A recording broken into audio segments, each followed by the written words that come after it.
Bismillahirrahmanirrahim. Alhamdulillahirabbil alamin. Allahumma shalli ala sayyidina Muhammadin abdika wa rasulika nabiyil ummi wa ala alihi wasallim. Rabbi shrah li sadri wa yassir li amri wahlul 'uqdatam min lisani yafqahu qawli. Wa subhanaka la ilma lana illa ma 'allamtana innaka antal alimul hakim.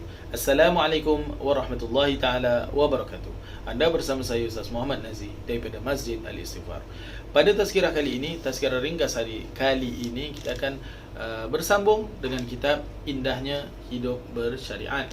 Qala Syekhul Muallif adamallahu naf'ah bihi wa bikum fid darain amin. Semoga kita mendapat manfaat, meraih manfaat daripada apa yang telah ditulis oleh penulis, dan semoga Allah SWT meningkatkan, merafakkan darajat penulis di sisinya dan menerima segala amal ibadahnya, amin ya rabbal alamin. Hari ini insya-Allah kita akan bersambung pada bab yang kedua, pendidikan awal kanak-kanak. Kanak-kanak ini diibaratkan sebagai kain putih bersih yang perlu dibentuk untuk mengenal dan mengetahui hakikat ketuhanan sebagai asas tauhid yang kukuh. Perlu kita ingat. Jadi anak-anak ini adalah amanah, bukan saja anugerah, lebih kepada amanah. Kalau anugerah boleh corak sesuka hati kita, tetapi ia adalah satu amanah yang diberikan oleh Allah SWT. Maka kita perlu mencorakkan untuk mengikuti apa yang diperintahkan oleh Allah dan Rasul SAW.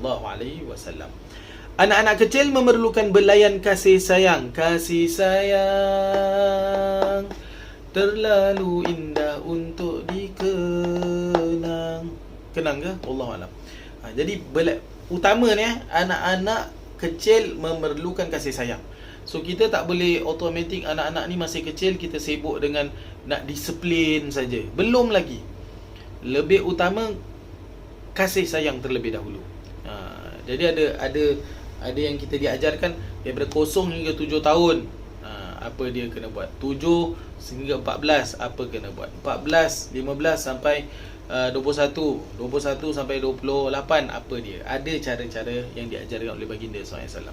Jadi yang pertama adalah belayan kasih sayang, dan juga asuhan, dan juga didikan, tarbiyah, didik dengan penuh kasih sayang. Itu yang perlu kita utamakan. Ibu bapa yang pengasih dan bertanggungjawab untuk membesarkan dalam suasana kekeluargaan yang sempurna. It is your responsibility. Number one, bila dapat dianugerahkan, diamanahkan cahaya mata tersebut tidak diminta dilahirkan. Betul? Kita yang usahakan, kita yang mendoakan, itu adalah jawapan doa kita. Masya Allah, tabarakallah. Jadi bila kita dah dapat amanah dan anugerah ini, kita wajib mengadakan untuk anak tersebut, membesarkan anak tersebut dalam suasana kekeluargaan yang sempurna, dengan membesarkan dalam suasana kekeluargaan, a family setting, a perfect family setting for anak kita. Pasal itu adalah jawapan doa kita. Itu juga satu anugerah daripada Allah kepada kita. Ya. Alright. Pada peringkat alam kanak-kanak ini, Islam menggariskan beberapa peraturan asas yang sepatutnya diberikan perhatian oleh ibu bapa ke arah pembentukan diri dan jiwa anak-anak agar menjadi insan berkepribadian tinggi dan bertakwa suatu hari kelak. Jadi, sebelum kita bernikah, kita mengikuti kursus rumah tangga yang 2 hari atau beberapa jam sahaja. Ia adalah crash course untuk tahu, untuk kita tepikan, kita korbankan sedikit wang dan waktu dan harta untuk menghadiri satu, Allahumma salli ala Muhammad, majlis atau satu kursus untuk meningkatkan diri tentang ilmu rumah tangga. Jadi bila kita nak masuk alam keibubapaan, perlu juga kita terus mengikuti kursus, mengikuti pengajian untuk meningkatkan lagi ilmu kita tentang untuk menjadi ibu bapa yang soleh dan solehah. Ini satu yang sering kita lupa. Kita rasa automatik. Aku dah tahulah, aku belajar daripada bapa aku belajar daripada mak aku. Lain zaman, lain cara. Itu perlu kita tahu. Dan didiklah anak kita mengikut zamannya, bukan zaman kita. Sediakanlah anak kita untuk zaman dia, bukan untuk zaman kita. Itu perlu kita ambil tahu, ya. Wallahu a'lam. Yang pertama juga dan utama untuk kita mengajarkan anak kita adalah untuk mengenal Allah. Allah Subhanahu Wa Taala. Kanak-kanak mestilah dididik supaya mengenal pencipta dan pentadbir alam ini, iaitu Allah SWT. Kita bangun tidur dengan izin Allah SWT. Kita dapat berdiri, bergerak, mendengar, melihat, merasa, semuanya adalah dengan izin Allah SWT. Api yang panas tu kita dapat rasa panas dengan izin Allah SWT. Buktinya ketika Nabi Ibrahim AS dicampakkan di dalam api oleh orang yang tidak baik, apa yang berlaku kepada api itu, dia bakar Nabi Ibrahim tak? Tidak, kerana Allah tidak mengizinkan atau Allah menyuruh api itu untuk tidak membakar Nabi Ibrahim.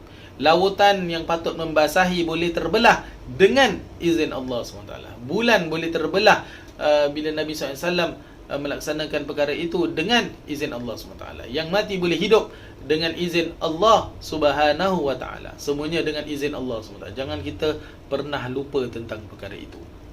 Kita sering lupa. Kita rasa semuanya adalah dengan usaha kita, usaha dan sebagainya. Anak yang dijangka oleh doktor keluar akan perlu surgery, dengan izin Allah SWT tidak diperlukan surgery tersebut.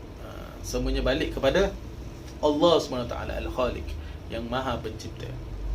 Kanak-kanak diibaratkan seperti kain putih bersih yang perlu dibentuk untuk mengenal dan mengetahui hakikat ketuhanan sebagai asas tauhid yang kukuh. Dia perlu kenal Allah SWT. Daripada kenalkan ABC terlebih dahulu, kenalkan Allah. Siapa yang kasih rezeki ni? Allah. Siapa yang izinkan kita hidup? Allah. Siapa yang izinkan dapat mainan ni, happy dapat mainan segala? Allah. Segalanya Allah. Allah. Allah. Allah. Nah, jangan kita lupakan. Asas yang dipancang dengan padu dalam jiwa anak-anak ini akan dapat melahirkan insan yang dapat memperhamba dan menghampirkan diri kepadanya dalam erti kata yang sebenar-benarnya. Kerana apabila kita berdoa kepada Allah SWT, kita kena kenal Allah SWT. Kita kena kenal Allah SWT. Kita tak boleh ibarat Allah SWT ni kedai. Allah, aku dah ibadah, aku dah qiyam, aku dah bersedekah, maka wajib bagi engkau berikan apa yang aku minta. Itu kedai. Itu awak order kat kedai. Ini awak nak order kepada raja segala raja. Jadi adabnya bagaimana? Kita adalah hamba. Kita tak ada apa-apa. Apa-apa yang kita ada adalah pemberian daripada rahmat Allah Subhanahu Wa Taala. Awak dapat tengok video ini, semuanya balik pada nyawa awak tu. Nyawa awak beli ke? Awak bayar ke? Awak dapat daripada awak dapat daripada siapa ke? Tidak kan? Nyawa tu yang diberikan, panjang umur ni yang diberikan siapa? Hakikatnya Allah SWT. Awak dapat faham apa yang dikatakan ini. Awak dapat melihat, mendengar, berfikir. Siapa yang berikan benda-benda ini? Doktor? Tidak. Tapi Allah Subhanahu Wa Taala. Kita hanya mampu usaha dan perlu usaha. Tapi hakikat dia, at the end of the day, semua ini adalah pemberian daripada Allah SWT. Wa barik lana fi ma'atait. Berkatilah kami ya Allah atas apa yang telah engkau berikan. Ini yang kita baca hari-hari dalam doa kunut kita. Sihatkanlah kami sebagaimana orang yang engkau sihatkan. Berikanlah kami apa yang engkau telah berikan kepada orang-orang yang soleh. Semuanya adalah pemberian daripada Allah SWT. Jadi peliklah manusia itu yang diberikan usia yang panjang, diberikan waktu yang banyak, tetapi tidak menggunakan waktu dan usia itu untuk memuji Tuhan yang Maha Berkuasa, Maha Pengasih, Maha Penyayang, lagi Maha segala-galanya. Allahumma salli ala Sayyidina Muhammad. Jadi perlu kita ingat perkara itu. Mudah-mudahan Allah SWT memurahkan lagi rezeki kita. Kerana la in syakartum la azidannakum wa la in kafartum inna azabi lasyadid. Kerana jika engkau tidak bersyukur, tidak akan Allah SWT tambahkan lagi nikmatnya kepada kita. Dapatnya kita banyak nikmat mungkin atas banyak kita syukur ataupun atas berkat doa ibu bapa kita. Baiknya diri kita ataslah berkat doa ibu bapa kita. Kadang-kadang kita ni tidak dapat, kita rasa ustaz, saya ni anak saya bergerbak-gerbuk, tapi teruskan beribadah. Kadang-kadang bukan kena kepada kita. Yang terbaik kena kepada cucu-cucit kita. Nabi Ibrahim AS doakan nak yang terhebat, yang dapatnya kepada cucu cicitnya, iaitu Nabi Muhammad SAW.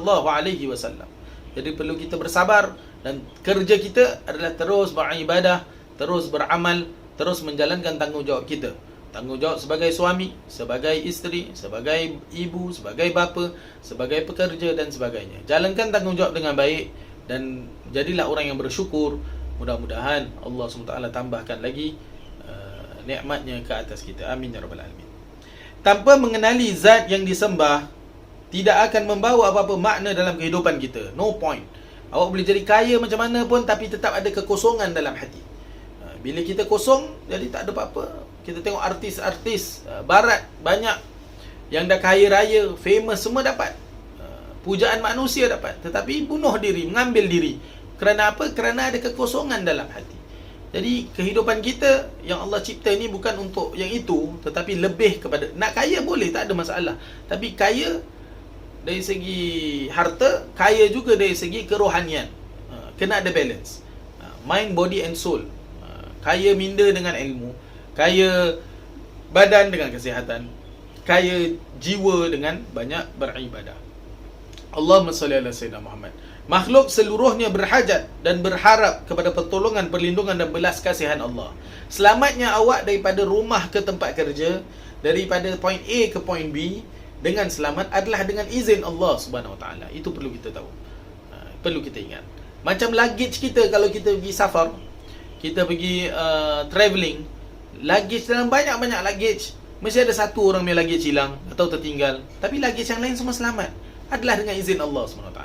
Walaupun ada orang luggage tu yang hilang, itu juga dengan izin Allah SWT, agar dia lebih beriman, bertakwa. Dan juga pengajaran daripada dia akan dibelajar daripada yang lain. Alhamdulillah, Alhamdulillah. Nasib baik dia, bukan baik aku. Astaghfirullahalazim. Tapi hakikatnya ingat Allah SWT. Allah ada, Allah jaga, insyaAllah. Mengenal Allah boleh dicapai melalui berbagai cara. Berbagai cara mengenal Allah SWT.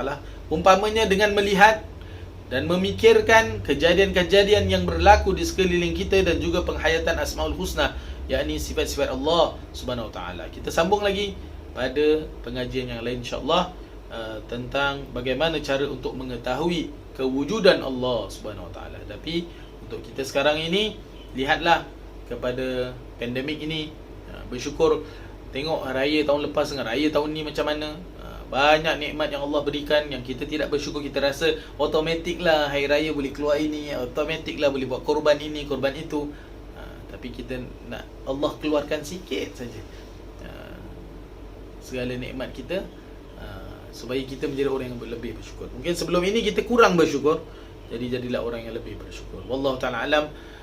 Semoga Allah SWT menerima amal ibadah kita, menerima amal ibadah korban kita. Amin ya rabbal alamin. Kita jumpa lagi pada ruangan yang lain, insyaAllah. Yang baik itu datang daripada Allah SWT. Kekurangan daripada saya sendiri, saya mohon ampun dan maaf. Wassalamualaikum warahmatullahi ta'ala wabarakatuh. Subhanallah bihamdika, nasyhadu an la ilaha illa anta, nastaghfiruka wa natubu ilaik. Bismillahirrahmanirrahim. Wal 'asr, innal insana lafi khusr illa alladhina amanu wa 'amilus solihat wa tawassaw bil haqqi wa tawassaw bis sabr. Sallallahu ala sayyidina Muhammadin wa ala alihi wasallam. Alhamdulillahi rabbil alamin. Wassalamualaikum warahmatullahi ta'ala wabarakatuh.